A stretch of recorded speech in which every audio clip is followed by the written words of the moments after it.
Ce pare-choc est fissuré. Pour le renforcer, Alain lui colle une sorte de pansement métallique. Denis observe attentivement la réparation. Ces deux-là échangent peu de paroles, mais beaucoup de gestes, car Denis est sourd. Il y a toujours le petit temps d'adaptation et les premières semaines, ça n'a jamais forcément été évident parce qu'on ne sait jamais comment s'y prendre. Alors un coup on lui parle trop fort, alors on lui parle fort parce qu'on pense qu'il ne comprend pas et puis en fait c'est pas fort qu'il faut lui parler, c'est lui parler en face. Des fois on lui parle avec un masque, il ne comprend pas non plus. C'est vrai que les premiers temps c'était un peu, voilà, un peu déroutant et puis finalement ça, avec le temps, voilà, il a appris, il a appris à me parler relativement simplement, moi aussi. Et puis, Ce garage, Denis le connaît bien, il a déjà fait plusieurs stages ici durant ses années lycée.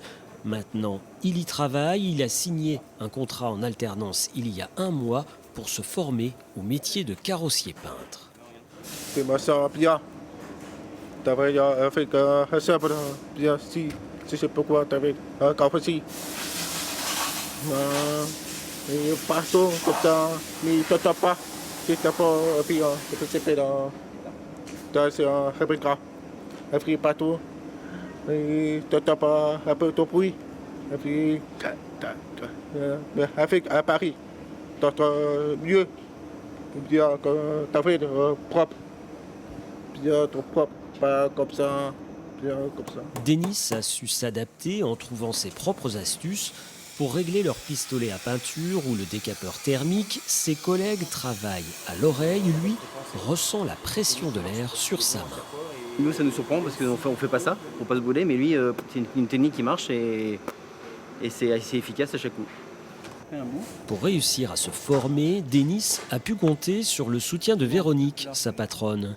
C'est elle qui lui a trouvé un interprète indispensable pour suivre les cours théoriques au centre de formation. Mais pour l'obtenir, il a fallu 3 mois de démarches administratives et d'innombrables coups de fil. C'est vrai que de par son handicap, il y a peut-être plein de gens qui n'ont pas cru en lui. Il y a peut-être plein de gens qui l'ont dit « ouais, mais tu n'y arriveras pas parce que tu comprends, tu es sourd, donc c'est dans un garage ».